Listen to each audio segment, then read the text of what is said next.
des attaques et comment une attaque peut être, je dirais, réalisée. Alors, au niveau de ces attaques-là, ce qu'on peut dire, on peut les classer sous forme de deux catégories essentielles, ce qu'on appelle les attaques passives et les attaques actives. Donc, les attaques passives, en général, comme son nom l'indique, ça veut dire qu'ils ne vont pas nuire au système attaqué. Et donc, ils s'intéressent beaucoup plus à la confidentialité. Donc, cette confidentialité, donc, ils veulent écouter ce qui se passe sur la machine, ce qui se passe sur le réseau, etc., et d'essayer de collecter l'information et de savoir qu'est-ce qui est en train de s'échanger entre les différents partenaires. Et donc, principalement, l'objectif, c'est de casser la confidentialité. Par contre, les attaques actives, comme son nom l'indique, c'est qu'ils vont être actifs sur le système attaqué, et donc soit ils vont attaquer les données, soit ils vont attaquer les applications, ou bien ils vont attaquer le système lui-même pour qu'il devienne hors service. Donc ça, c'est ce qu'on appelle la modification, l'interruption, la falsification, ou bien le déni de service. Donc le déni de service qui permet de mettre out un système, et donc qui ne peut pas être, je dirais, opérationnel. Au niveau de ces systèmes, donc si on veut sécuriser, c'est de mettre en place une politique de sécurité. Donc cette politique de sécurité, à vrai dire, c'est l'ensemble non autorisé. Donc, en d'autres termes, qui fait quoi et qui peut atteindre telle ou telle application, telle ou telle donnée, etc. Et donc, pour définir la politique de sécurité, on a besoin d'identifier les besoins de sécurité, pour dire quels sont nos besoins en sécurité. Il faut qu'on analyse notre système qui est mis en place et pour pouvoir identifier ces besoins. Ensuite, bien entendu, au niveau de ces besoins de sécurité, on doit mesurer un peu les risques pour savoir quels sont les risques qui peuvent être encourus et quel est leur impact justement sur notre système et sur l'entreprise d'une manière générale. Et une fois qu'on arrive à avoir toutes ces informations, toutes ces données, on passera à la définition, je dirais, de la politique de sécurité. Alors, dans la première étape, c'est de dire identifier les besoins. Donc, les besoins, c'est quoi? C'est en termes de personnes qui vont assurer cette sécurité et en personnes, en termes de besoins, je dirais, de fonctionnalités qui doivent être assumées. Donc, ça, c'est les besoins, je dirais, de sécurité. Alors, automatiquement, vous êtes obligé de recenser tout le matériel qui est utilisé, tel que les serveurs, les liaisons, les armoires de brassage, les routeurs, etc., etc. Donc, tout ce qui est utilisé comme matériel dans votre système pour pouvoir identifier les besoins. Et bien entendu, là aussi, pour permettre de réaliser les différentes fonctions de sécurité, vous êtes obligé de connaître la topologie, la cartographie de votre réseau, pour savoir quel est le plan d'adressage qui est utilisé, quelle est la topologie physique qui est utilisée, etc. Pour dire à un moment donné, à partir d'un point, est-ce que je peux atteindre un autre, etc. Donc, voir, par exemple, quelle est la segmentation qui peut être utilisée par la suite pour pouvoir protéger une partie du réseau par rapport à une autre, etc. Et bien entendu, vous avez particulièrement pour votre réseau, en général, vous utilisez vous pouvez utiliser plusieurs domaines, surtout pour les entreprises qui se trouvent sur plusieurs sites différents. Et là aussi, ça vous permettra de connaître les noms de domaines de l'entreprise qui sont utilisés et voir éventuellement ces domaines, est-ce qu'ils peuvent être attaqués de l'intérieur ou de l'extérieur, etc. Et Aussi, au niveau de votre entreprise, c'est de cibler quelles sont les données sensibles. C'est ça qui est le plus important. Pourquoi? Parce qu'en général, les données sensibles, c'est le cœur, je dirais, de l'entreprise. Et donc, ces données sont attaquées, ça veut dire que c'est toute l'entreprise qui risque d'être en danger. Donc, une fois qu'on a identifié tous ces éléments-là, ça nous permettra de pouvoir, je dirais, définir les besoins de sécurité, parce qu'on connaît tout ce qu'on utilise et quel est le personnel qui active au niveau de votre système. Et par la suite, on peut définir ces fonctionnalités de sécurité, bien entendu, après avoir identifié tous les risques qui existent et quel est l'impact de ces risques qui existent pour pouvoir définir cette politique de sécurité.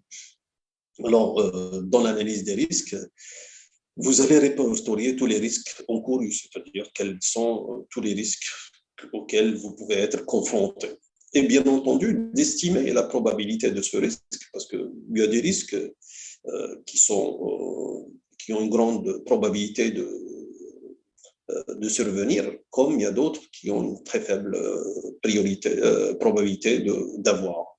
Et en même temps, c'est d'étudier quel est le coût de ce risque, c'est-à-dire si tel accident se passe, quel est l'impact, point de vue financier, justement, sur l'entreprise. Une fois que tous ces éléments sont définis, on est amené à définir la politique de sécurité en termes de règles et de procédures pour dire qu'est-ce qu'il faut faire, qu'est-ce qu'il ne faut pas faire, etc. Et quel est le coût que je dois avoir justement sur cette sécurité. Par exemple, dans le code précédent, rappelez-vous, quand on avait dit que sur la sécurité physique, c'est de dire qu'à un moment donné, au niveau des locaux où existe le serveur ou l'armoire de brassage, je dis que uniquement le personnel qui gère le réseau, qui doit accéder physiquement à ces salles, je dois mettre, par exemple, des cartes d'accès, etc. Donc, automatiquement, je dois analyser quel est le coût de ces cartes d'accès, quel est le coût de lecteur de ces cartes d'accès, etc., etc. Et donc, pour savoir, pour mettre en place ma politique de sécurité, parce que la sécurité, elle a aussi un coût qu'il faut estimer et assurer pour pouvoir mettre en place votre politique de sécurité. Alors, parmi les méthodes anciennes qui ont été développées et qui permettent de réaliser cela. Donc, deux méthodes anciennes connues, celle de Marion et de Mehari. Alors, par la suite, on a vu que au niveau de ces méthodes, le problème qui se pose majeur au niveau de l'analyse des risques, c'est que souvent, ce qui se passe, on peut sous-estimer un risque.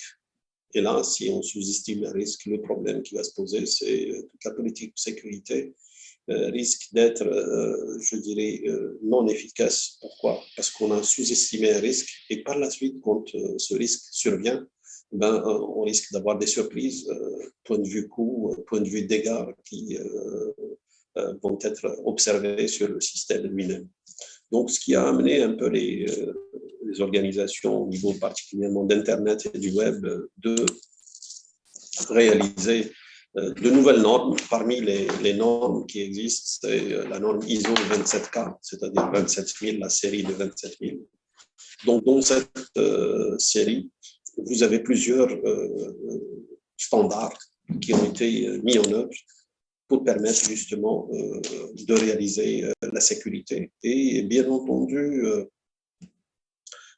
chaque norme, elle s'occupe d'un aspect particulier et qu'elle permet de guider un peu, je dirais, les décideurs et les concepteurs de sécurité pour permettre effectivement de réaliser une meilleure sécurité pour le système. Donc ça, c'était la partie qui restait de l'introduction de la première, je dirais, partie. On passera automatiquement maintenant, je dirais, à un nouveau, je dirais,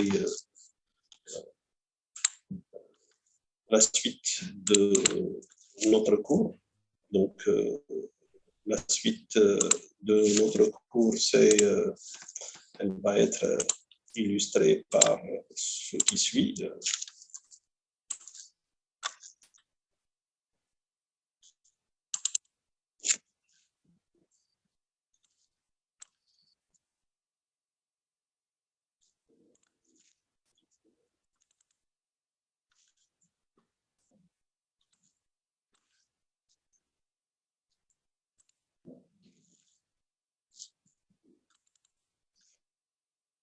On avait dit que concernant la sécurité,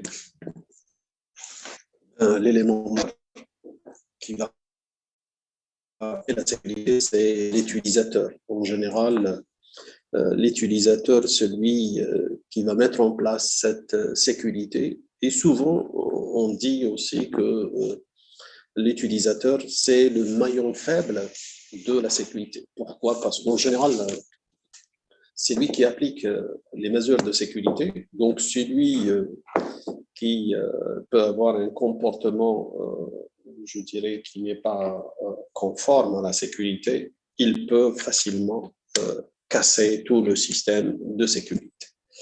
Et donc, en général, pour cet utilisateur, ça veut dire qu'il doit y avoir beaucoup de sensibilisation concernant l'utilisateur pour qu'il puisse appliquer correctement la sécurité. Et c'est ce qu'on avait dit l'autre fois, c'est que vous êtes obligé de sensibiliser l'ensemble de votre personnel et de mettre en place une charte de sécurité qui permet de sensibiliser les utilisateurs et les guider vers l'application stricte de la sécurité.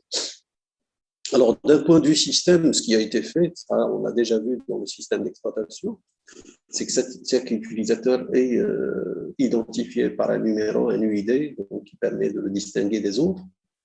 Et ensuite, pour pouvoir sécuriser les choses, on a bien, je dirais, divisé les utilisateurs en groupes. Et donc, chaque groupe d'utilisateurs, on lui affecte une certaine fonctionnalité. Et donc, du coup, par mesure de sécurité, donc ces fonctionnalités sont liées à des tâches spécifiques que doivent exécuter les personnes. Alors, comment justement mettre en place ces groupes et ces utilisateurs? Donc, en général, on a vu qu'il y avait un mécanisme d'authentification qui est utilisé et qui est le password.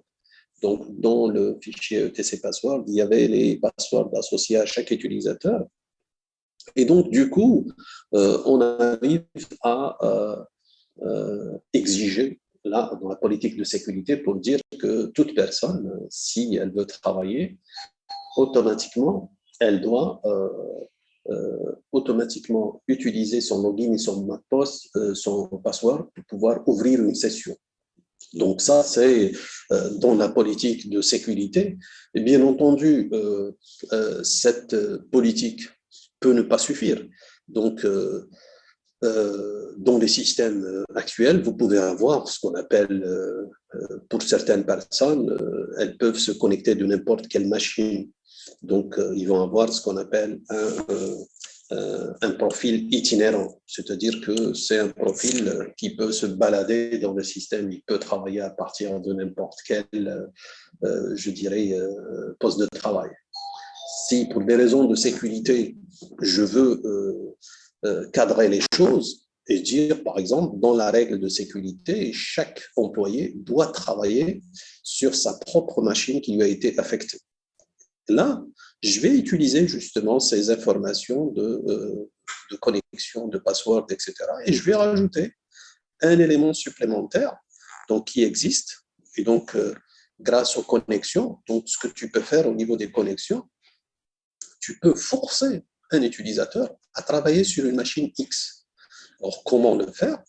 C'est tout simplement, tu vas définir dans la procédure de connexion, c'est de vérifier soit par exemple l'adresse IP qui a été affectée, particulièrement quand il y a un adressage IP statique qui a été fait. et donc l'adresse IP elle est liée à une machine, soit si l'adressage est fait d'une manière dynamique, tu peux utiliser ce qu'on appelle l'adresse MAC de la machine. Et il faut savoir que chaque machine a une adresse MAC, c'est-à-dire une adresse physique propre à la machine. Et là, automatiquement, tu vas forcer la main à l'utilisateur de pouvoir travailler sur sa machine et il ne peut pas travailler, ouvrir des sessions en dehors de sa machine. Alors, ça, c'est pour assurer la sécurité. Il y a un autre aspect qui doit être vérifié, c'est que au niveau de la machine, tu dois avoir des mots de passe et des règles de sécurité concernant les mots de passe. Donc, il ne faudrait pas permettre aux utilisateurs d'utiliser des mots de passe faciles. Faciles comment? Ce que tu peux laisser, par exemple, le choix des mots de passe avec juste des chaînes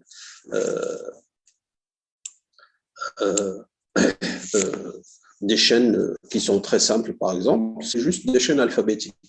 Donc, quelqu'un d'autre peut casser le mot de passe en disant il va tester toutes les chaînes possibles. La première des choses, c'est quoi? On joue sur la longueur. Donc, dans la politique de sécurité, tu es obligé de fixer une taille minimale de la longueur d'un mot de passe. En général, de nos jours, ce qui est utilisé, c'est une taille de 8, la taille de 8 caractères. Donc, un mot de passe ne devrait pas être inférieur à 8 caractères.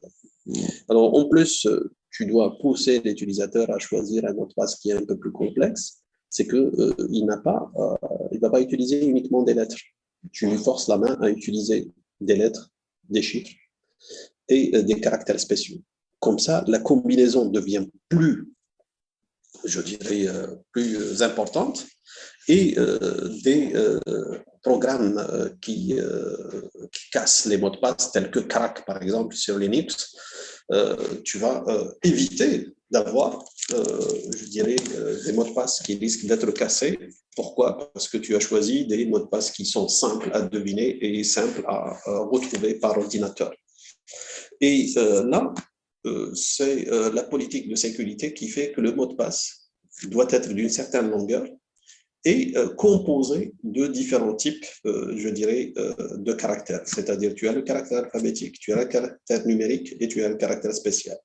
Mieux encore, tu exiges aussi, pour essayer de compliquer encore davantage les choses, tu peux dire, tiens, il doit comporter au moins un caractère, par exemple, majuscule. Là, tu vas encore compliquer les choses. Pourquoi? Parce que l'espace de recherche devient très important. Et à partir de là, ça permettra d'avoir des mots de passe qui sont assez robustes et qui sont facilement cassables. Deuxième élément, ce qu'on peut utiliser toujours dans le mot de passe, c'est d'utiliser un mot de passe, mais qui n'est pas valable tout le temps. Ça veut dire que tu exiges une certaine périodicité. C'est que tu utilises un mot de passe et tout dépend de, je dirais, le niveau de sécurité qui est utilisé au niveau du système. C'est d'avoir un changement de mot de passe périodique. C'est-à-dire qu'en général, on dit que pour une sécurité moyenne, c'est entre 45 à 60 jours. C'est-à-dire quand tu utilises un mot de passe, au bout de 45 jours ou bien de 60 jours, tu exiges que le mot de passe doit être modifié. Et donc ça, c'est ce qui est appliqué dans beaucoup de systèmes. Quand tu fais de la configuration système, tu peux configurer les comptes utilisateurs et tu peux mettre en place cette règle qui consiste à dire chaque 45 jours ou chaque 60 jours, tu es obligé de changer ton mot de passe. Et donc, automatiquement, au bout de la période, ce qui va se passer, dès que l'utilisateur ouvre sa session, le système lui recommande de changer le mot de passe, sinon il ne peut pas ouvrir une session. Et donc, de la sorte, on arrive à mettre en place certains comportements de l'utilisateur qui permet effectivement d'imposer une certaine règle de sécurité et un certain comportement. Alors, une deuxième parade qui a été utilisée justement sur ETC Password, c'est que dans les versions Linux, on a changé les choses et on a mis en place un autre fichier qui contient les les mots de passe. Ce n'est plus ETC password, mais c'est plutôt le fichier shadow. Le fichier shadow, c'est quoi? C'est un autre fichier qui permet de contenir les passwords et qui n'est pas accessible par l'utilisateur, parce que ETC Password, il est accessible par l'utilisateur grâce à la fonction password qui permet de changer le password. Donc, il devra accéder à ce fichier pour pouvoir changer le password. Et donc, la technique qui a été utilisée, c'est d'utiliser le shadow. Or, le shadow, il n'est accessible que par les processus système. C'est-à-dire, quand tu veux changer ton password, donc on va faire appel à un autre processus système qui, lui, va changer ce password. Et bien entendu, avec toutes les recommandations que j'ai citées tout à l'heure. De la même manière aussi, pour assurer la sécurité d'utilisateur, dans le système Unix, on a utilisé une bibliothèque d'autorisation des applications. Cette bibliothèque, en général, elle est liée à chaque application. Et donc, qu'est-ce qu'on fait? Pour chaque application, donc, vous définissez la politique de sécurité grâce à un fichier de configuration de cette application dans la bibliothèque PAN, et ce qui permet d'assurer une meilleure sécurité pour vos applications. Et un dernier lieu, c'est quoi? C'est d'appliquer rigoureusement les droits d'accès qu'on connaît pour les utilisateurs et les groupes. Donc, automatiquement, vous avez pour chaque fichier des autorisations qui sont fournies à l'utilisateur ou groupe d'utilisateurs selon leurs fonctionnalités dans l'entreprise. Et bien entendu, ne donnez pas plus d'autorisations que les gens en ont besoin. C'est-à-dire que si vous avez un utilisateur qui ne travaille pas, par exemple, dans le service des relations extérieures. Donc, il n'a pas besoin de communiquer avec l'extérieur, il a besoin de communiquer uniquement avec l'intérieur, avec les employés de l'intérieur. Donc, il n'aura pas accès à des fonctionnalités du type messagerie externe, navigation sur Internet, etc., etc. Et donc là, on va lui donner les autorisations qui sont liées à sa fonction au niveau de l'entreprise. Et donc, c'est de la sorte qu'on arrive à je dirais, obliger les utilisateurs à pouvoir respecter les règles de sécurité qui existent. Et donc, ça, c'est les, je dirais, recommandations essentielles qu'on doit qu'on doit en tenir compte pour les mettre en place, et ça permettra de forcer un peu les utilisateurs vers un bon fonctionnement et un bon usage des ressources informatiques pour protéger le système de différentes attaques qui peuvent survenir. Alors, on passera directement à d'autres, je dirais,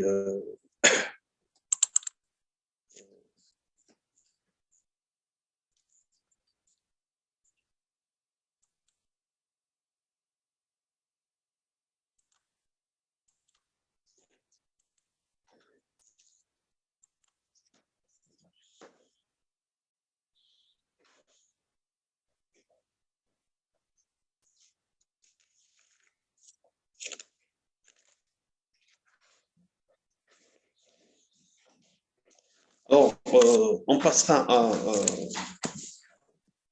au chapitre suivant, qui est la cryptographie classique. Donc, dans la cryptographie classique, donc on va montrer les différentes méthodes qui ont été utilisées et comment elles ont été appliquées, ce qui permet de découvrir un peu cette partie de sécurité, comment qu'elle est obtenue. Alors, en général, pour la cryptographie, ça nous permettra effectivement d'obtenir des fonctionnalités de sécurité telles que la confidentialité, je dirais, l'authentification des messages, l'authentification des utilisateurs, etc. Alors, on commence par des méthodes simples. Donc, dans la cryptographie, c'est quoi? Donc, on va dire son origine, c'est les mathématiques. Et ensuite, on les a transcrites dans le monde informatique grâce à des algorithmes, à des processus, et donc on les a utilisées sur machine. Donc au départ, c'était beaucoup plus mathématique et utilisé à la main, mais de nos jours, de plus en plus, c'est l'usage de la machine qui prend le dessus.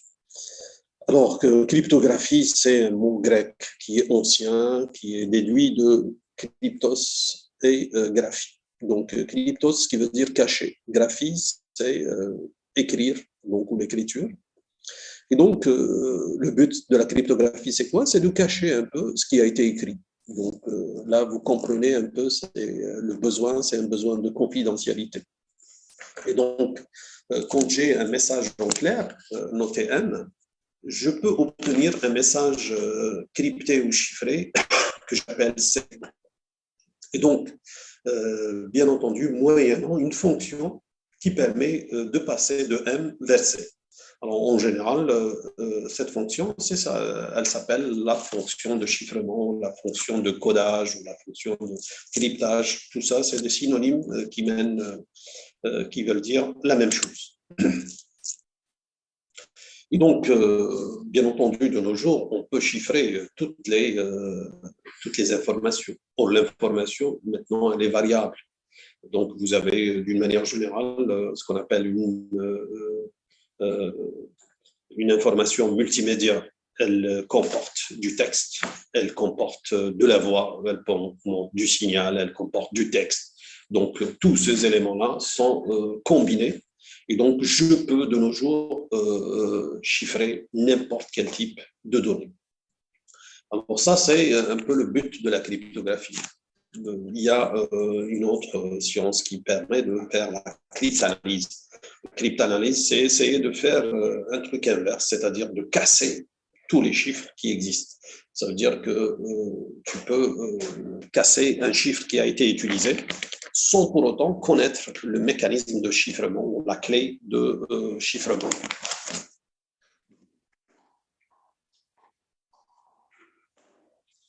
Donc ce procédé-là, il est connu en littérature sous forme de cryptanalyse. Alors, concernant le chiffrement, j'avais dit que c'était un truc ancien, mathématique, qui a été utilisé, et ils ont défini plusieurs méthodes de chiffrement utilisées dans le temps. Parmi les chiffres le plus connus dans le temps, c'était le chiffre de César. Donc, le chiffre de César, c'était quoi? Il a pris l'alphabet et il a essayé de faire ce qu'on appelle un décalage de l'alphabet pour pouvoir appliquer ces méthodes. Donc, les méthodes mathématiques, en général, on utilise beaucoup plus l'arithmétique. Et donc, comment il arrive à utiliser l'arithmétique? Il prend l'alphabet, il va coder chaque lettre par un chiffre. Donc là, tu as le A par 1, le B, le A par 0, le B par 1, C, C2, et ainsi de suite, jusqu'à Z, c'est 25.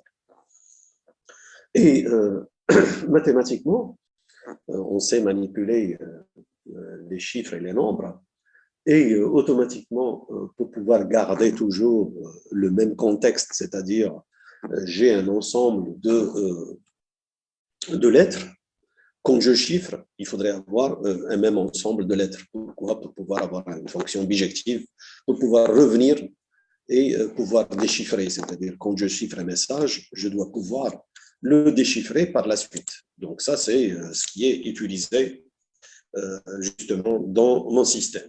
Alors, comment le faire? C'est pour pouvoir les faire mathématiquement. Donc, j'utilise des nombres qui sont utilisés sur la base de l'alphabet. Donc, je vais utiliser les nombres de 0 jusqu'à 25. Et ensuite, pour garder toujours le même alphabet, je vais utiliser un concept mathématique que vous connaissez, ce qu'on appelle l'arithmétique modulaire. L'arithmétique modulaire, ça veut dire quoi? Quand tu dis un nombre modulo 26, ça veut dire quoi? Ça veut dire que ce nombre, il va être réduit entre une valeur de 0 jusqu'à 25. Pourquoi? Parce que ça, c'est la règle de modulo. On va dire, ce modulo-là, c'est quelque chose qui existe même dans notre vie active. Hein. Vous l'utilisez implicitement, peut-être, même si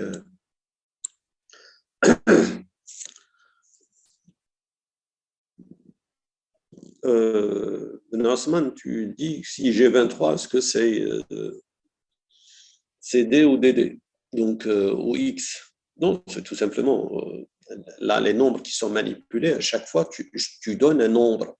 Quand tu donnes un nombre, automatiquement, ça, c'est un nombre qui est valide. Or, un nombre valide, c'est quoi? C'est une valeur entre 0 et 25.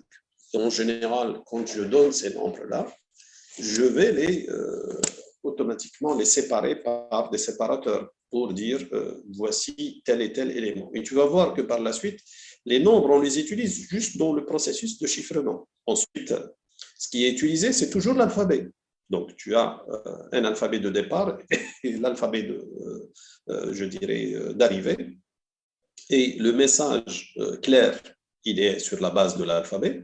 Le message chiffré, il est aussi sur la base d'un alphabet qui est utilisé. Sauf que quand tu vois le message chiffré, ça, quand tu vas essayer de le lire, ça veut dire qu'il ne donne rien du tout. Il n'a pas de sens. Ce qui est le cas de message clair qui a un sens. Ces nombres-là qui sont utilisés, c'est juste dans le processus de calcul. Ce n'est pas dans le texte chiffré ou le texte déchiffré. Donc, on va le voir justement à travers l'application de cette méthode. Donc, on va appliquer cette méthode, celle de César. Donc, on connaît les règles de chiffrement, les voici, et les règles de déchiffrement, c'est la voici. Donc, ça, vous voyez que ici, EX, par exemple, j'obtiens Y, qui est X plus K. Alors, X, ici, ce n'est pas l'alphabet. Hein. X, c'est au sens mathématique, c'est-à-dire variable. Et là, à partir de Y, je peux obtenir X comment? Donc, il suffit de mettre le K de l'autre côté. L'opération inverse du plus, c'est quoi? C'est la soustraction. Et ça permettra effectivement d'avoir le X à partir de Y. Donc, ici, si je vois les choses de cette manière-là, je vais pouvoir les appliquer. Voici un exemple. Un exemple, j'ai choisi je dirais, je choisis la clé K égale à 10. Voici le message que j'ai. C'est un message qui est écrit en anglais. Et donc, I want to meet you. Donc, l'idée de base, c'est quoi? Si tu prends ces lettres, toutes ces lettres-là, tu vas les convertir en nombres. Donc là, dans l'alphabet, I, c'est 8. W, c'est 22. Le A, c'est 0. Et ainsi de suite. Donc, tu vas avoir toute cette chaîne.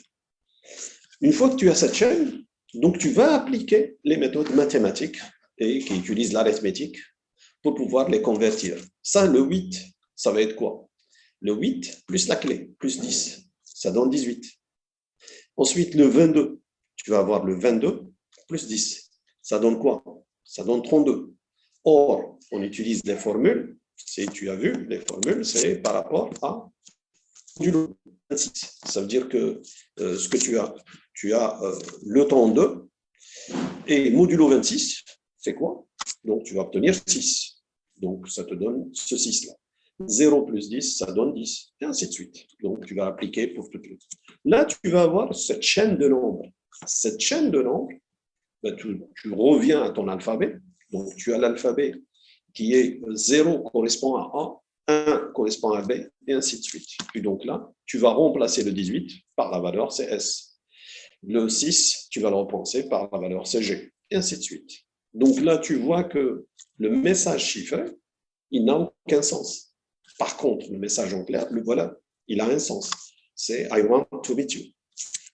Et donc, c'est comme ça qu'on arrive à avoir justement le chiffré à partir du message en clair. Et donc, le problème que tu poses ne se pose pas ici. Pourquoi? Parce que cette étape intermédiaire, c'est l'étape de calcul qui est faite au fur et à mesure. Donc, pour chaque caractère, tu fais son calcul et ensuite, quand tu obtiens le résultat, tu le remplaces par un caractère.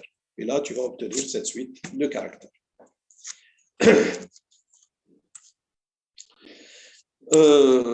Pour les espaces, là, effectivement, tu peux ne pas avoir d'espace, ça veut dire que tu as uniquement les caractères. Donc là, ici, même si tu enlèves les espaces, pour quelqu'un qui connaît bien l'anglais, donc il arrive à distinguer, même si tu vas coller I avec want, tu sais que c'est I want to meet you. Dans certains cas, si on veut avoir plus de clarté, on introduit on introduit les blancs et des caractères spéciaux, par exemple, tels que la virgule, le point, etc. Et tout simplement, ce qui va changer, c'est ton alphabet que tu utilises. Parce que l'alphabet, c'est lui qui permet d'exprimer les mots et les phrases. Et donc là, ici, ce qu'on a utilisé, on a utilisé l'alphabet racine de l'anglais, qui est les caractères alphabétiques. Par la suite, si tu as envie d'utiliser la ponctuation et autres, etc., ça veut dire que ton alphabet, ce n'est plus 26 caractères. Tu rajoutes le point, par exemple, ça devient 27. Tu rajoutes la virgule, ça devient 28, et ainsi de suite. Donc, tu vas faire tout l'alphabet que tu utilises. Par exemple, sur la machine, en général, on utilise un alphabet en utilisant les codes ASCII. Donc, en général, sur les codes ASCII, on utilise 256 caractères.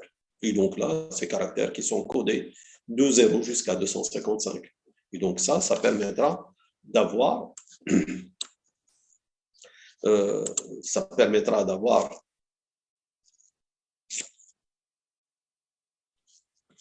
permettra d'avoir automatiquement le code de ton alphabet. Et ensuite, on l'utilise de la même manière. On fait le calcul et ensuite on remplace chaque valeur par le caractère qui est défini. Alors, Boarrouche, tu poses le problème du destinataire, etc. Alors, ce qu'il faut savoir en cryptographie, les algorithmes de cryptographie ne sont pas secrets. Ce qui est secret, c'est la clé. Et donc, en général, les algorithmes, c'est des algorithmes qui sont publics, ça veut dire connus de tout le monde. Donc, le secret, il réside où? Le secret, il réside dans la clé. Et en général, la clé, elle est secrète. Et donc, dans le cas d'usage de ces algorithmes, en général, qu'est-ce qu'on fait? On dit, voici l'algorithme qui a été utilisé. Maintenant, pour la clé, il y a des moyens qui permettent effectivement de partager les clés privées entre des personnes. Comment on le fait pratiquement? Ça viendra par la suite dans le cours. Quand on avance dans le cours, on va montrer des méthodes qui permettent de partager des clés privées entre deux ou plusieurs individus. Donc ça, c'était pour le chiffrement, comment il fonctionne. Le fonctionnement, donc j'avais dit qu'on utilise des bases mathématiques. Donc ici, on a montré, on utilise principalement l'arithmétique. Exactement, c'est l'arithmétique modulaire. Donc cette arithmétique modulaire, à vrai dire, vous l'utilisez vous-même dans la vie active sans le savoir. Si vous avez vu, par exemple, votre montre, elle utilise implicitement l'arithmétique modulaire. Donc la montre permet d'avoir de l'arithmétique modulaire, c'est que l'heure, elle est de 0 jusqu'à 24 heures. Donc quand on arrive à 24, elle devient 0 heure. Et ça veut dire qu'on est en train d'utiliser de l'arithmétique modulaire d'une manière automatique, même dans notre vie, notre vie courante.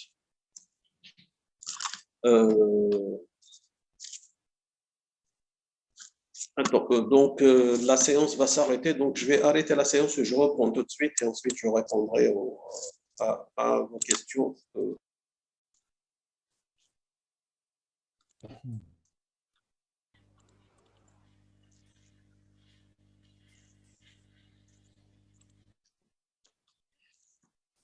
OK. Bon. Alors, ça, c'est, on a montré un peu le processus mathématique qui est utilisé. Et particulièrement, ce processus utilise de l'arithmétique, donc de l'arithmétique modulaire. J'avais donné comme exemple, c'est la montre. Donc, si vous voyez votre montre, votre montre utilise le processus d'arithmétique modulaire. Donc, les heures qui sont donc de 0 heure, donc jusqu'à 23 heures. Ensuite, on revient à 0 heure, et ainsi de suite. Donc, c'est comme ça que les choses évoluent. Et donc, on joue une valeur de l'heure entre 0 à 23. Donc, de 0 heure jusqu'à 23,59. et ensuite ça revient à 0 heure et ainsi de suite. Alors maintenant, pour justement César, donc on a vu que César a un principe simple de l'arithmétique modulaire.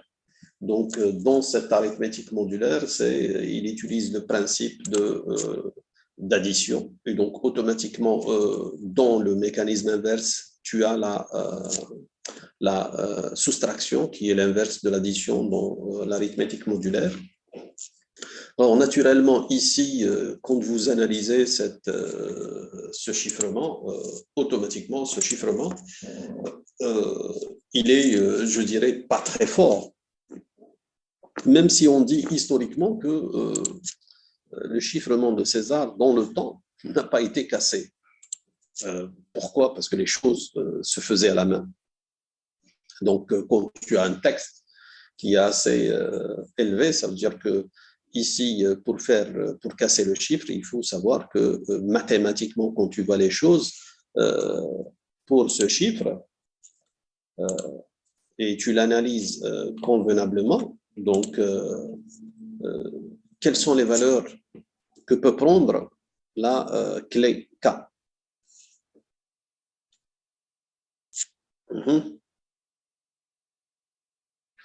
Donc, la valeur, effectivement, au chaîne, la clé, c'est 26. Pourquoi? Parce qu'on est dans l'arithmétique modulaire.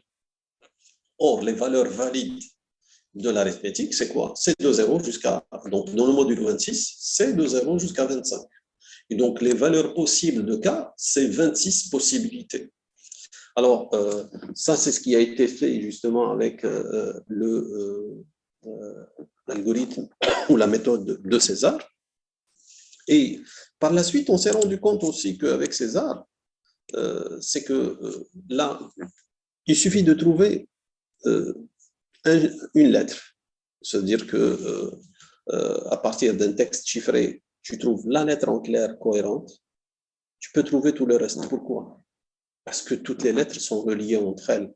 Donc, si tu arrives à décoder que S a été codé par E, donc automatiquement, ça te permettra de deviner tout le reste. Pourquoi? Parce que toutes les lettres sont, à vrai dire, chaînées entre elles d'une manière implicite. Pourquoi? Parce qu'on a fait un décalage. Et donc, le décalage, à vrai dire, il garde le séquencement des lettres. Donc, si vous prenez votre alphabet et vous faites un décalage, vous allez voir que vous allez préserver l'ordre de votre alphabet. Donc, c'est vrai que ça ne va pas commencer par le A, ça commence par une certaine lettre, et ensuite, si vous suivez le cheminement de ces lettres-là, vous allez trouver que cet ordre de l'alphabet est toujours préservé. Et c'est pour ça qu'il suffit de trouver une seule lettre, tu peux casser tout le chiffre.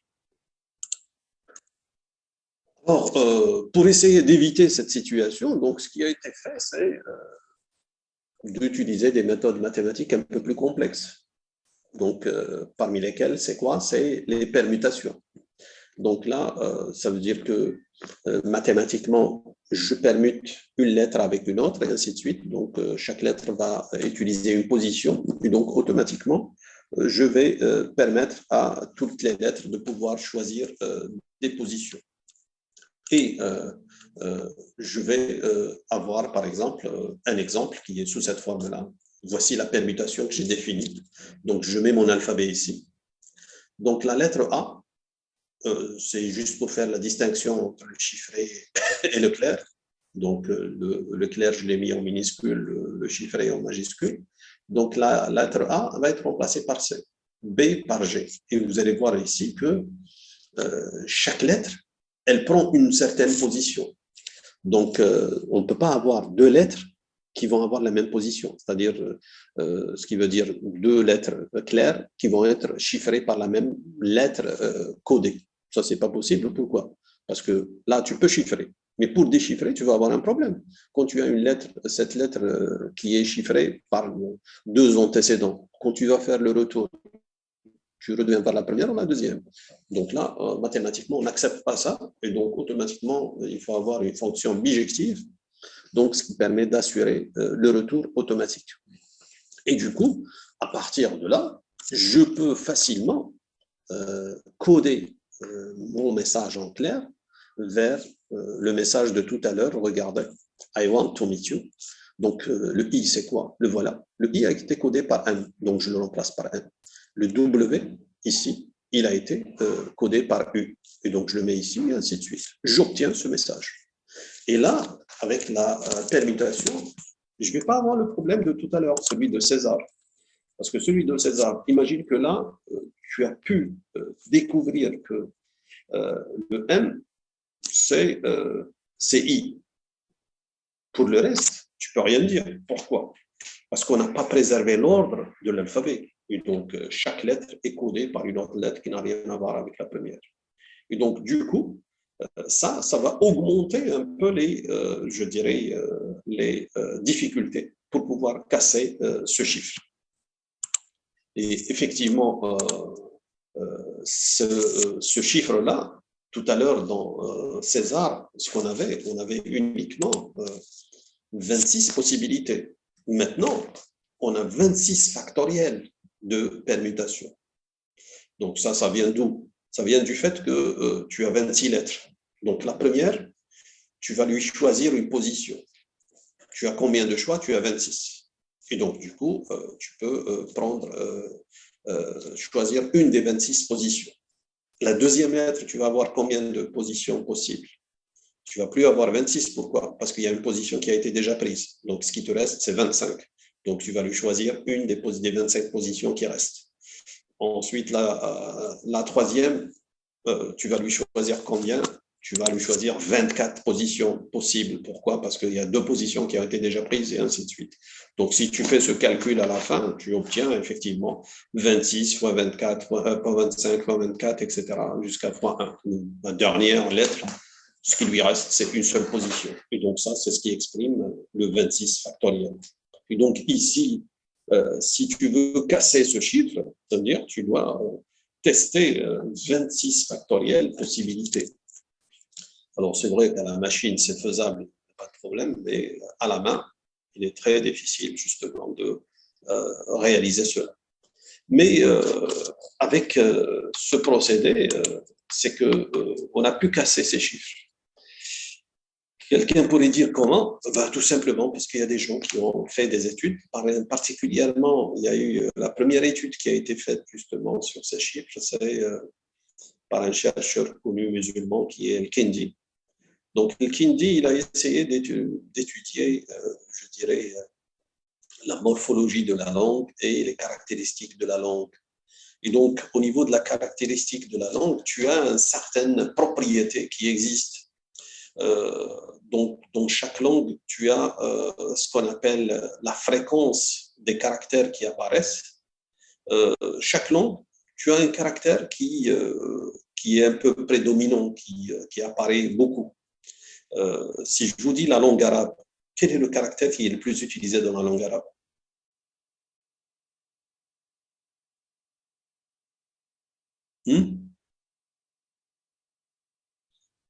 Effectivement, Houchen, c'est Elif. Non, c'est pas l'M, hein, c'est Elif. C'est Elif, c'est le caractère le plus utilisé dans la langue arabe. Au même titre aussi qu'en anglais, par exemple, c'est le E qui est le plus utilisé. Ensuite, il y a le S qui vient après, etc. Et donc, dans chaque langue, tu as les caractères qui existent. Alors, tu as le caractère qui vient le plus. Ensuite, tu as ce qu'on appelle les digrammes. Les digrammes, c'est quoi? C'est 2 caractères successifs.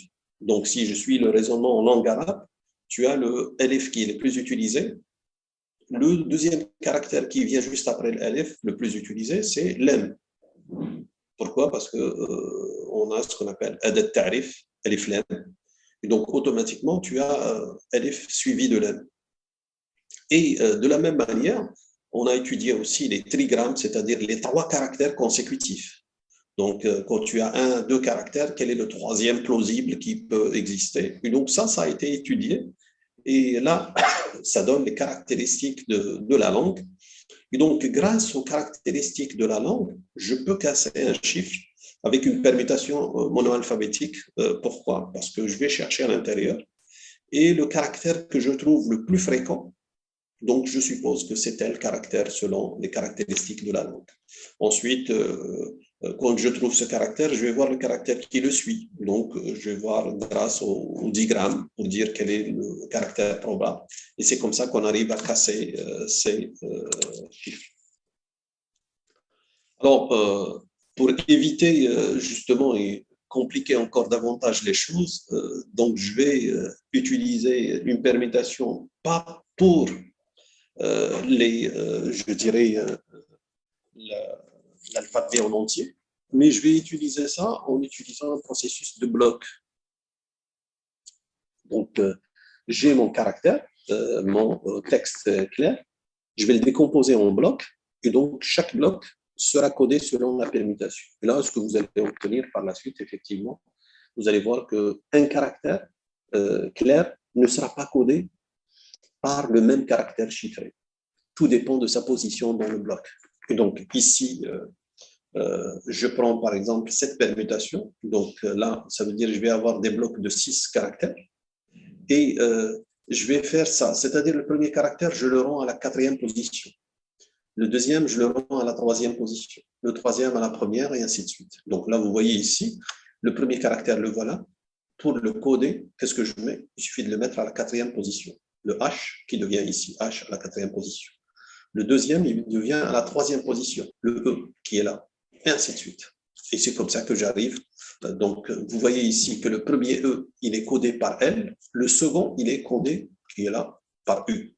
Et donc là, je ne peux pas appliquer la règle de tout à l'heure. Et donc, ça devient un peu plus complexe ici pour pouvoir, je dirais, casser ce chiffre. Et donc, ça, c'est ce qui a été utilisé justement par le chiffrement de Wigner. Donc, le chiffrement de Wigner, ce qu'il a utilisé, il a utilisé le même principe de base que César. Donc, dans César, on avait une seule clé. Pourquoi? Parce qu'on l'utilisait pour tout l'alphabet. Maintenant, je vais l'utiliser juste pour un bloc. Donc, je vais définir un ensemble de clés. Donc, les clés, c'est par rapport à la taille du bloc, c'est de K1 jusqu'à Kn. Et donc, je vais appliquer la même règle de César et ça me permettra d'avoir pour chaque caractère. Et donc, pour le tout, je vais obtenir un nouveau chiffrement qui porte le nom de celui qu'il a défini. Alors, ici, je vais prendre un bloc. Ici, voici les clés, donc de K1 jusqu'à Kn. Donc, la clé ici, oui, les clés sont fixées par la taille de la clé. Donc, la taille de la clé qui permet de déterminer les blocs. Donc, ici, j'ai défini la taille de la clé, c'est quoi? C'est K1, K2, Kn. Ça veut dire quoi? K1, c'est O. K2, c'est N, et ainsi de suite. Donc, ça, c'est pour ma clé. Et donc, du coup, quelle est la taille de la clé? C'est 5, la voilà. Et là, ce qui me permettra par la suite, quand j'ai un message, je vais le décomposer par, je dirais, 5 blocs. Et je vais appliquer ça d'une manière systématique. C'est-à-dire que ça, le premier caractère, c'est quoi? C'est le T. Regardez ici, c'est X1. X1, pour le coder, qu'est-ce que je fais? Je mets X1 plus K1. Ça veut dire que là, c'est le T, je vais le combiner avec le O. Donc, je vais obtenir T plus O. Donc là, en faisant le même système que j'ai vu tout à l'heure, avec César, tu remplaces le T par sa valeur, le O par sa valeur, tu fais la somme modulo 26. Et donc, tu obtiens le H. La même chose, le N, tu vas le mettre avec le H, et le W, tu vas le mettre avec le E, le A avec le A, OK? Et ensuite, tu as le R avec le T. Là, une fois que tu as terminé, qu'est-ce qu'il faut faire? Ben, la même chose, le reste, c'est le O. Le O, il devient avec le O. Et tu vas le faire, le N avec le F, et ainsi de suite.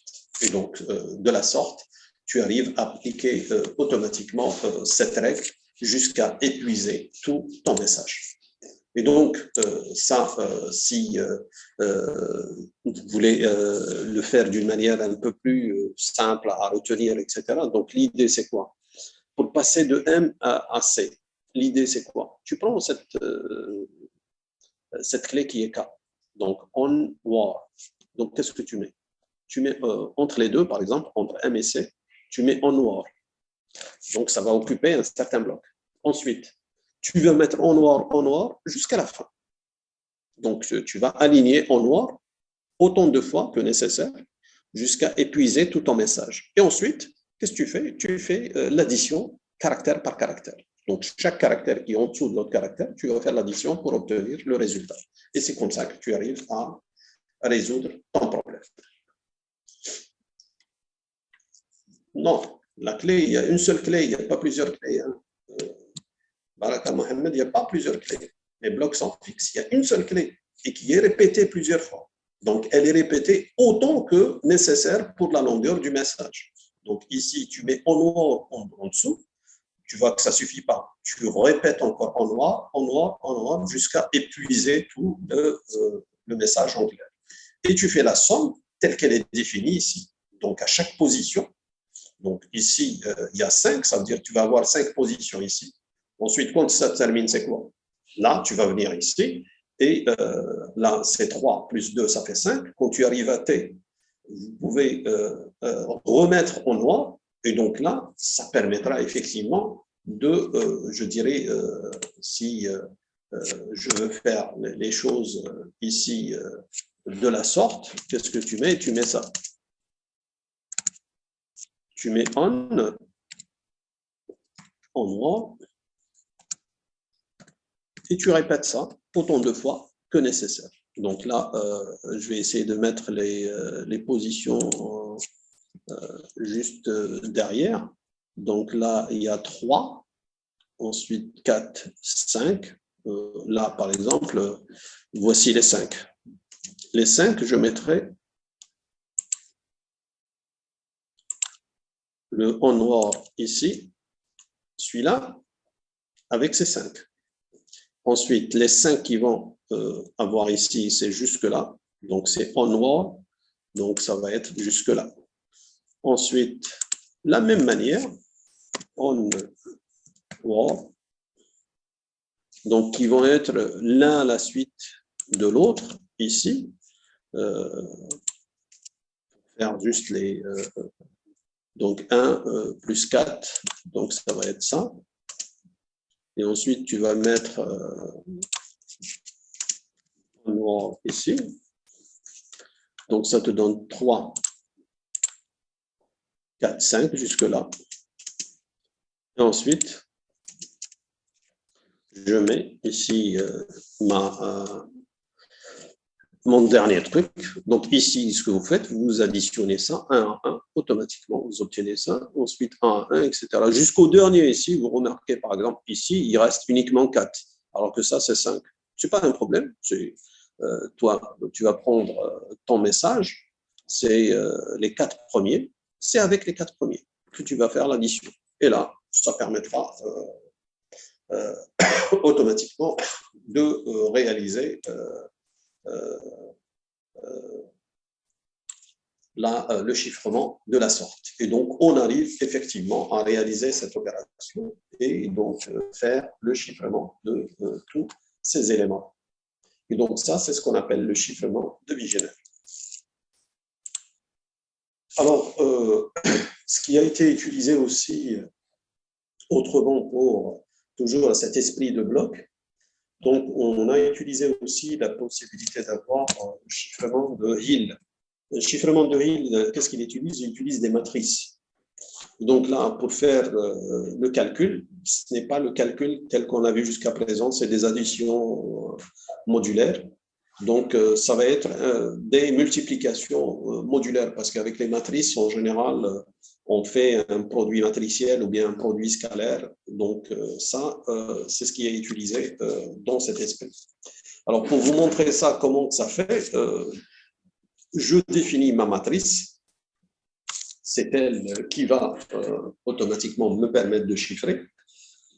Alors, le problème qui va se poser, c'est quoi? Donc, on a vu tout à l'heure que c'était l'addition. L'inverse de l'addition, c'est la soustraction. Maintenant, tu as des matrices. Si tu veux utiliser la matrice pour chiffrer, ben pour déchiffrer implicitement et intuitivement d'une manière mathématique, tu es obligé d'utiliser la matrice inverse. Et c'est pour ça que dans le chiffrement de Hill, il faut choisir une matrice qui est inversible. Alors là, il faut connaître les, je dirais, les relations mathématiques qui existent. Quand est-ce qu'une matrice est inversible?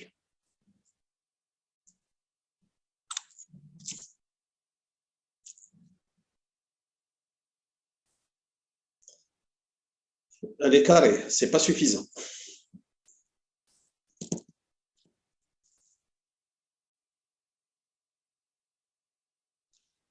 OK, donc effectivement, déterminant différent de 0. Donc là, il faudrait que la matrice ait son déterminant qui doit être différent de 0, ce qui permet d'assurer que la matrice inverse existe. Et donc, je peux déchiffrer par la suite grâce à l'usage de la matrice inverse. Alors, voici un exemple ici. Donc, vous avez la matrice 2, 2, donc 11, 8 et 3, 7. Là, vous pouvez, c'est une matrice carrée, c'est simple. Vous pouvez voir que son déterminant est différent de 0. Donc, le déterminant, c'est quoi? C'est 11 fois 7 moins 3 fois 8. C'est quelque chose qui est différent de 0. Et donc, automatiquement, elle est inversible. Alors, maintenant, comment faire les choses, justement, dans l'usage de chiffrement de Hill? J'ai ma clé qui est une matrice. Et là, voici le message. Le message qui est « let us fly ». Alors, l'idée, c'est toujours le même principe. Pour pouvoir faire les calculs, ça veut dire qu'on bascule vers les nombres et donc vers l'arithmétique et on applique les calculs arithmétiques. Donc, ici, mon message, c'est quoi? Donc, vous avez une matrice et là, pour chiffrer, c'est quoi? C'est la règle, c'est quoi? C'est x fois k. Ça veut dire que x, pour pouvoir le multiplier, et là, je vais obtenir un chiffré. Donc, ce que je fais, je vais constituer des blocs. Donc, les blocs, c'est quoi? Comme c'est une matrice carrée, ça veut dire que j'utilise la taille de la matrice, que ce soit en colonne ou en ligne, pour pouvoir déterminer les blocs. Et une fois que j'ai ces blocs-là, je vais faire ce qu'on appelle le produit scalaire, c'est-à-dire le produit d'un vecteur par une matrice. Et vous savez que le produit d'un vecteur avec une matrice donne un vecteur. Et donc, automatiquement, ça veut dire que ça va me donner le chiffré. Et voici que les choses comment se fait. Donc, je remplace chaque lettre ici par un nombre qui correspond à l'alphabet. Je décompose ça en blocs. La taille de bloc, c'est quoi? C'est 2, puisque la matrice est 2 fois 2. Donc, je mets des blocs de 2. Donc, les deux caractères, LE, c'est ça. Ensuite, TU, les voilà. Et SF qui vont suivre. Et ainsi de suite jusqu'à la fin. Alors, ça me permettra je dirais, d'avoir mes blocs. Et ensuite, chaque bloc, il va être chiffré. Donc, je prends le bloc, je le multiplie par matrice. Donc, je prends le 11, 4, que je multiplie par cette matrice, ça me donne ça. Je prends le deuxième bloc, et ainsi de suite. Et du coup, je vais obtenir ces blocs-là. Pour avoir le chiffre et c'est quoi, je remplace ces nombres-là par les caractères dans l'alphabet. Et donc, ça me donne ça. Donc, cette chaîne de caractères, elle a été codée par cette chaîne de caractères. C'est l'usage de matrices. Et donc là, ça permet de décrire le procédé de calcul et de chiffrement qui a été utilisé dans ce système.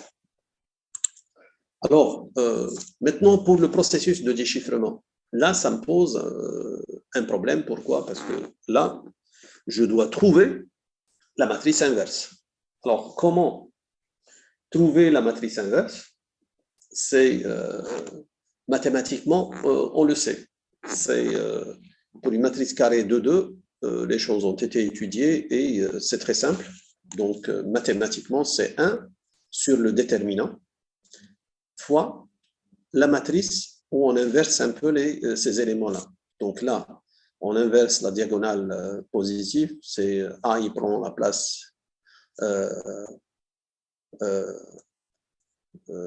de D, et inversement. Par contre, B, il suffit de les inverser et d'avoir des valeurs négatives.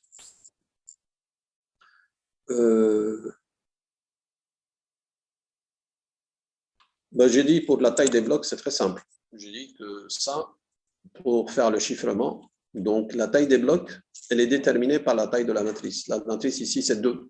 Ça veut dire que les blocs, je vais avoir des couples de 2. Pourquoi? Parce que je vais multiplier ce vecteur par cette matrice. Et pour avoir une multiplication mathématique correcte, il faudrait que la taille de ce vecteur soit égale à la taille de ces lignes. Donc, pour pouvoir faire ce produit scalaire.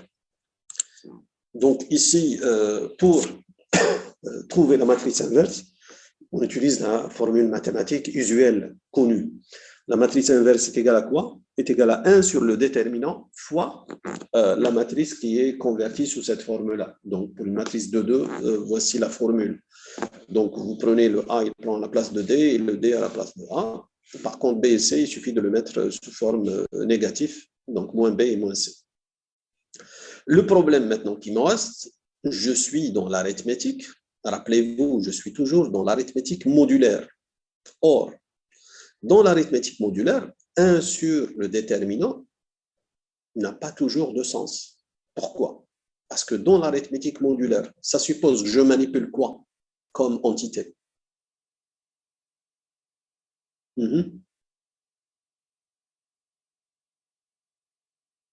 Je dois manipuler des entiers, effectivement. Donc, Terrail et Amran, c'est la bonne réponse. On doit manipuler des entiers. Or, quand tu fais 1 sur une valeur, c'est pas sûr que tu obtiens toujours un entier. Or, moi, j'ai envie de manipuler toujours des entiers. Donc, pour pouvoir manipuler des entiers, ça veut dire quoi? Ça veut dire que je vais chercher l'inverse, pas dans les réels, mais l'inverse dans les entiers. Et donc, du coup, je dois définir une formule qui me permet d'obtenir cette valeur-là. Donc, au niveau de cette écriture, ça, c'est une écriture. La première, c'est quoi? 1 sur A, AD moins BC. Ça, c'est l'écriture dans les entiers.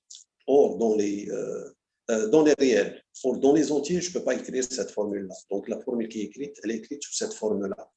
AD moins BC, le tout à la puissance moins 1, qui permet de dire l'inverse de cette valeur. Alors, pour pouvoir calculer l'inverse de cette valeur, je dois recourir à un algorithme qui est connu, c'est l'algorithme d'Euclide étendu. Rappelez-vous, l'algorithme d'Euclide, c'est quoi? Ça permet de trouver le PGCD entre deux valeurs. Ils l'ont étendu et ça permettra d'avoir un mécanisme qui permet de dire est-ce que l'inverse existe? Et s'il existe, quelle est sa valeur? Donc ça, c'est l'algorithme étendu qui a été réalisé. Alors ici, j'ai besoin de calculer cette valeur, ce qui me permettra de calculer cette nouvelle matrice et de trouver effectivement le déchiffrement.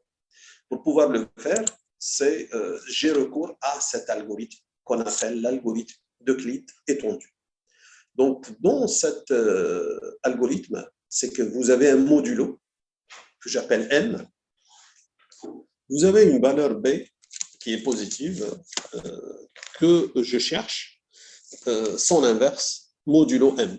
Donc, ça, c'est le but de cet algorithme. Donc, l'idée est très simple. Vous voyez, l'algorithme il est très simple. Donc, on arrive facilement à le dérouler.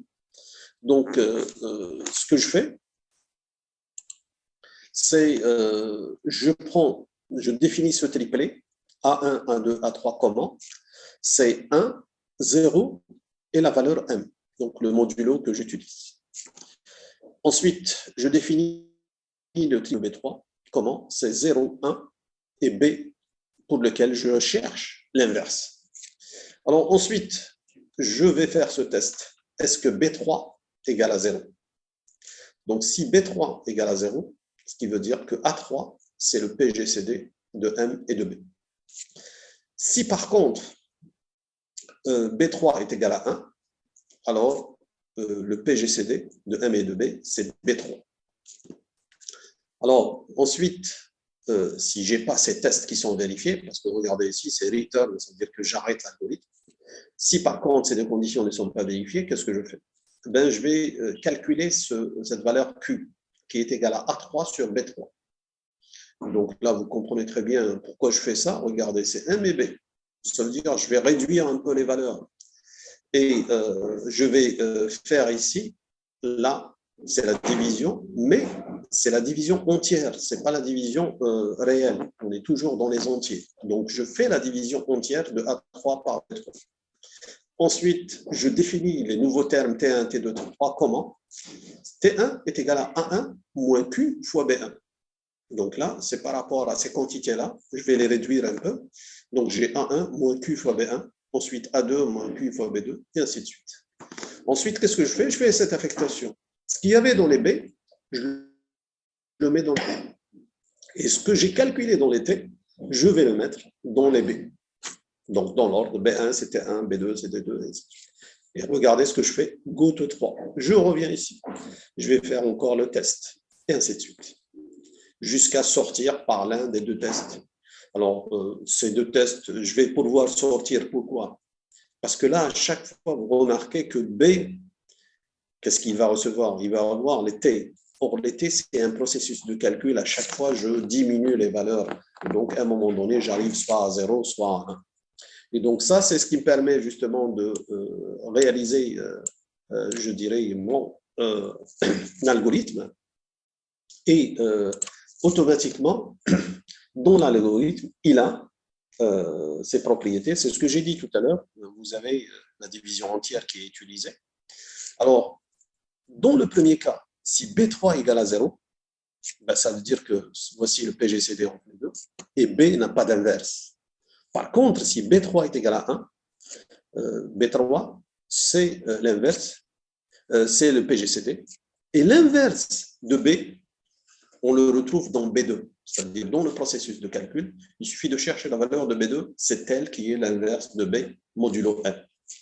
Donc ça, c'est ce qui nous permet effectivement de réaliser la, je dirais, l'usage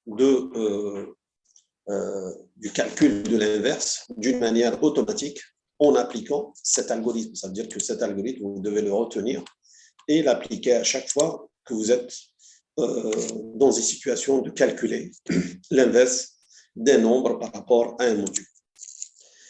Alors, cette même technique, elle est utilisée aussi dans un autre chiffrement qui est utilisé, on utilise toujours les fonctions mathématiques. Parmi les fonctions mathématiques, il y a la fonction affine qui est utilisée. La fonction affine, c'est quoi? C'est f de x égale à x plus b. Alors, naturellement, dans le chiffrement, on utilise toujours le modulo, c'est par rapport au caractère pour revenir toujours sur l'alphabet. Alors, ici, vous remarquez ici, si A égale à 1, ça, ce n'est autre que le chiffrement de César, ce qu'on a défini tout à l'heure, au départ. Et donc, affine, vous pouvez l'avoir comme étant une généralisation de César. Donc, on est obligé d'avoir la clé maintenant, c'est quoi? C'est un couple qui est A et B. Donc, ce couple, c'est lui qui permet de réaliser le chiffrement. Et donc, ce chiffrement, comment il est fait? Donc, je dois choisir le couple AB qui constitue la clé. Donc, le choix, il est toujours dans le modulo, ça veut dire que A et B, c'est dans 0 à 25. Et vous regardez ici, c'est la même contrainte qui revient. Il faudrait que A et modulo 26 soient premiers entre eux. Donc, s'ils sont premiers entre eux, ça veut dire quoi? Ça veut dire que je reviens un peu à cette règle ici. Le PGCD, si deux nombres sont premiers entre eux, leur PGCD est égal à 1. C'est-à-dire, et donc, du coup, si le PGCD est égal à 1, ça veut dire que B-1 existe. Et donc, automatiquement, je peux trouver l'inverse. Et c'est pour ça que, au niveau de mon chiffrement affine, je suis en train de choisir A comme étant premier avec 26. Pourquoi?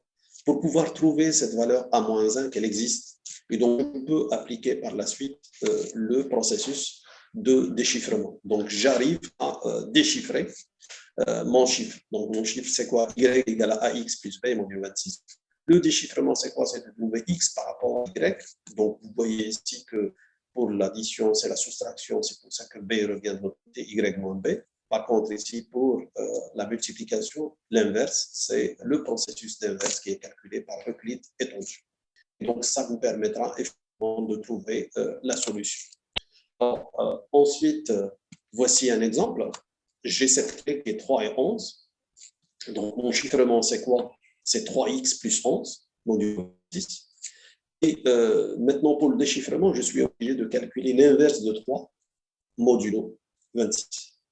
Alors, l'inverse de 3 modulo 26, en appliquant l'algorithme d'Euclide, vous pouvez le faire à la main vous-même. Donc, vous allez voir qu'effectivement, vous allez trouver 9. Pourquoi? Parce que 9 fois 3, c'est 27. 27 modulo 26, c'est 1. Et donc, automatiquement, c'est ce qui permet de trouver effectivement la fonction inverse. Et donc, la fonction inverse, c'est quoi? C'est 9 fois y moins 11.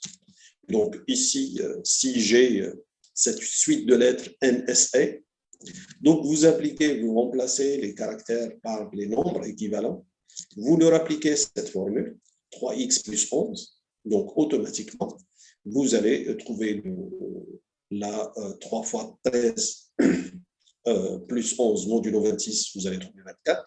La même chose, 18 fois 3 plus 11 modulo 26, vous allez trouver 13.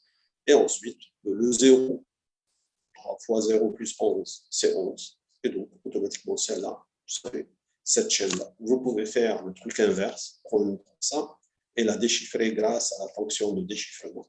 Vous allez pouvoir revenir de là vers là. Et donc, ça, c'est ce qui permet effectivement une, je dirais, fonctionnalité inverse qui permet effectivement de réaliser le fonctionnement la fonction de chiffrement et de déchiffrement.